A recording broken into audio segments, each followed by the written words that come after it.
नमस्कार व्यूअर्स, मैं सुमन त्यागी मुजफ्फरनगर यूपी से आपका अपने चैनल सुमन हैंडीक्राफ्ट में फिर से एक बार स्वागत करती हूँ। व्यूअर्स, जैसा कि मैं काफ़ी दिन से वीडियो शूट नहीं कर पाई हूँ क्योंकि मेरे को प्रॉब्लम थी, मेरे ना हाथ में काफ़ी प्रॉब्लम हो रही थी, इस वजह से मैं वीडियो शूट नहीं कर पाई थी। लेकिन आज मेरा मन हुआ कि मैं आप लोगों से गेट टुगेदर होना चाहती थी, तो इसी वजह से मैं आपके सामने आई हूँ। मैंने सोचा कि चलो वीडियो शूट नहीं हो पाई है, कोई बात नहीं है, आप लोगों से गेट टुगेदर तो हो ही जाती हूँ। मेरा मन था आपसे मिलने का। तो व्यूअर्स, आज ना मैं थोड़ा सा घर परिवार के बारे में बात करना चाहूँगी। जैसे कि सभी के घर में, हम लोगों के घर में मैरिज होती है, शादियाँ होती हैं और नई नवेली दुल्हन घर में आती है।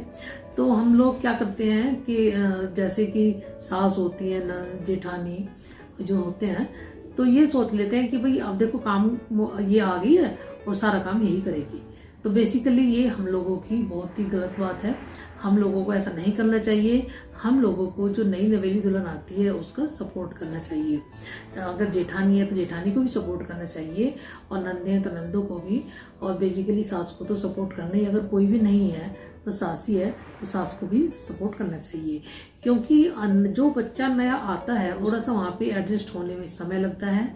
और हमें ये बिल्कुल भी नहीं करना चाहिए कि हम सारे काम को छोड़कर उसके ऊपर ही थोपते हैं कि जो कुछ करना है हम यही करेगी। ये बेसिकली हमारी गलती होती है, हमें ऐसा नहीं करना चाहिए। सबसे पहली बात तो ये है कि अगर हम ऐसा करते हैं तो हमको रेस्पेक्ट नहीं मिलेगा, ठीक है ना। और सेकंड बात ये कि हमारी जो बॉडी है जैसी भी है वो बिल्कुल खराब हो जाएगी, क्योंकि जब हम अपनी बॉडी को चलाएंगे ही नहीं, अपने हाथ पैर ही नहीं हिलाएंगे तो हमारी बॉडी खराब हो जाएगी। 100 बीमारियों का घर हमारी बॉडी बन जाएगी। तो इस वजह से हमें परिवार में सम्मान भी पाना है, अपनी बॉडी को स्वस्थ भी रखना है। तो इसलिए हमको काम को बिल्कुल भी इग्नोर नहीं करना चाहिए, मतलब उसका सहयोग देना चाहिए। हमें जो नई नवेली दुल्हन आती है उसका सपोर्ट करना चाहिए। मेरा कहने का मतलब बस ये है कि जो भी घर में जेठानी, नंदे या सास होती हैं, ये बिल्कुल ना समझें कि अब ये काम वाली आ गई है, मतलब नई नवेली दुल्हन को ऐसा ना समझें कि काम वाली आ गई, यही सारा काम करेगी, हम कुछ नहीं करेंगे। तो ये हमारी गलती होती है। और इसी के साथ साथ मैं एक बात और कहना चाहूँगी कि जैसे कि सास, नंद या जेठानी काम में सपोर्ट करती हैं, काम करवाती हैं, और सपोज आप ये मान लो कि जो हमारी बहू है वो जॉब वाली होती है ना, तो उसका सुबह का ब्रेकफास्ट वगैरह सब करती हैं, जो सास होती है करती है। हम ये मान सकते हैं कि बेटी का तो 99% मदर करती ही है, बट अगर बहू वर्किंग है तो बहू का भी करती है, ऐसी बात नहीं है। आप भी मान सकते हैं कि बेटी का तो मदर करती ही है, लेकिन अगर जो बहू है हमारी वो वर्किंग है, जॉब वाली है, तो हमें उसका भी सपोर्ट करना पड़ता है। और जैसे कि हम घर का नाश्ता वगैरह सब बना ही देते हैं, ब्रेकफास्ट वगैरह, और जैसे डेली का हमारा ये वर्क हो जाता है। फिर अगर हमारा देवर देवरानी है, बहू है, बेटा है, बेटी है, सबका ही हम ब्रेकफास्ट बनाएंगे सुबह का, और शाम को आके ये लोग अपने घर को संभाल लेते हैं। और इसी के साथ साथ जैसे कि ये सारा काम करते हुए जो घर की सास है, मदर है, जेठानी है, जो भी है जिसके घर में, उसको इसी काम को करते करते काफ़ी समय बीत जाता है। वो करती रहती, लेकिन एक समय ऐसा आता है, उसके भी मन में ही आता है कि भाई मेरे को भी कहीं ना कहीं घूमने जाना चाहिए, है ना। और तो वो अपने फ्रेंड सर्कल के साथ में प्रोग्राम बना लेती है जाने का। तो फिर जैसे कि नाइट में सब इकट्ठा होते हैं, और देवर है, बेटा है, बेटी, सभी जैसे इकट्ठे होते हैं, तो वो बोलती है कि भैया क्या मैं ना कल अपनी फ्रेंड के साथ में घूमने जा रही हूँ। या बेटा है तो बेटा से कहेगी, बेटी है तो बेटी से कहेगी कि भाई मैं कल घूमने जा रही हूँ। तो बेटा भी कह देगा ठीक है मामा जाइए, आपका मन है, आपको भी जाना चाहिए घूमने। और देवर भी यही बोलेगा कि ठीक है भाभी जाइए, जाना चाहिए, आपको भी जाओ, आप हमेशा यहीं रहते हो, हम लोग तो डेली जाते ही हैं बाहर। लेकिन भैया के पीछे से क्या आवाज आएगी, अरे भाभी आपने ये प्रोग्राम कैसे बना लिया, आप कैसे जा सकते हो, इसका टिंकू को कौन संभालेगा, या जो भी XYZ जो भी नाम होगा उसके बच्चे का, इसको कौन संभालेगा, ये तो आपके बिना रहता ही नहीं है, इसका ब्रेकफास्ट कौन करेगा, और हमारे टिफिन कैसे लगेंगे।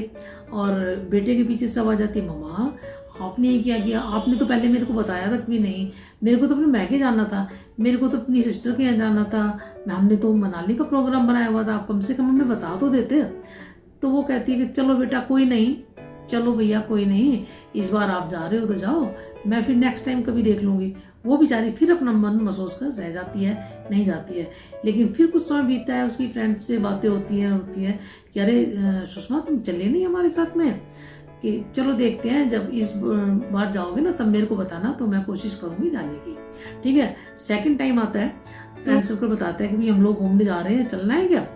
तो वो कहती है कि चलो ठीक है, मैं कल सुबह चलूंगी। बेसिकली संडे होता है, फिर वो सोचती है कि चलो संडे तो है, आगे 1-2 रोज की ये लोग छुट्टियां ले लेंगे, कर लेंगे अपनी मैनेज। तो वो सुबह संडे में ना वो ब्रेकफास्ट वगैरह कुछ नहीं बनाती है, और अपना बैग तैयार करके और अपनी टी वगैरह लेके और रेडी हो जाती है।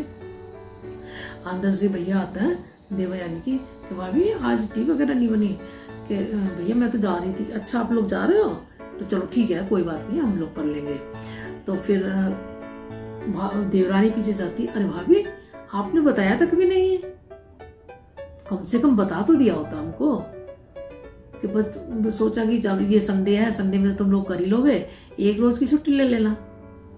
उसने ये बोला बड़ी प्रॉब्लम होगी, छुट्टी कैसे ली जाएगी, छुट्टी देते नहीं है, और यही बहाने वाली बात है। ऐसे ही बहू कि मम्मा कम से कम आप बता तो देते ना कि अब छुट्टी कैसे ले पाऊंगी मैं, मेरा तो बॉस छुट्टी देता ही नहीं है। ठीक है भाई मैनेज तो करना होगा, अब इस बार तो मैं जा ही रही हूँ। तो उसको मन में ना काफी दुख पहुंचता है, वो सोचती है कि अरे मैं डेली इनका करती हूँ, और अगर मैं 1 रोज कहीं जाने के लिए बात करती हूँ तो इनको सबको अपने अपने काम याद आ जाते हैं, मेरी कोई नहीं सोचता है। मन में कहीं ना कहीं दुख होता है कि मैं डेली इनका करती हूँ, ये 1 रोज मेरे को छुट्टी नहीं दे सकते हैं, कि हमें ऐसे उनसे काम लेते लेते हमको उनको सर्वेंट का रूप नहीं दे देना चाहिए, है ना। वो भी हमारे घर के बड़े हैं, हमें उनका सम्मान करना चाहिए, और उनसे हमें सम्मान मिलेगा भी। अगर हम उनका सम्मान करते हैं तो हमको 2 गुना सम्मान वापस मिलेगा। इसीलिए आप लोगों से यही मेरी रिक्वेस्ट है कि बड़े भी बच्चों को समझें और बच्चे भी बड़ों को समझें, और घर परिवार में प्यार बनाए रखें, एक दूसरे के महत्व को जानें, उनको समझें, एक दूसरे की भावनाओं की कदर करें। अगर आप मेरे चैनल पर नए हैं तो प्लीज़ मेरे चैनल को सब्सक्राइब कर लीजिएगा, और वीडियो को लाइक व शेयर अवश्य किया करिएगा। मुझे आपके सपोर्ट की बहुत आवश्यकता है, प्लीज़ मेरा सपोर्ट करिएगा। और इस व्लॉग को मैं यहीं पर एंड करती हूँ। मिलते हैं किसी नए व्लॉग के साथ, तब तक के लिए good bye and take care. Thank you.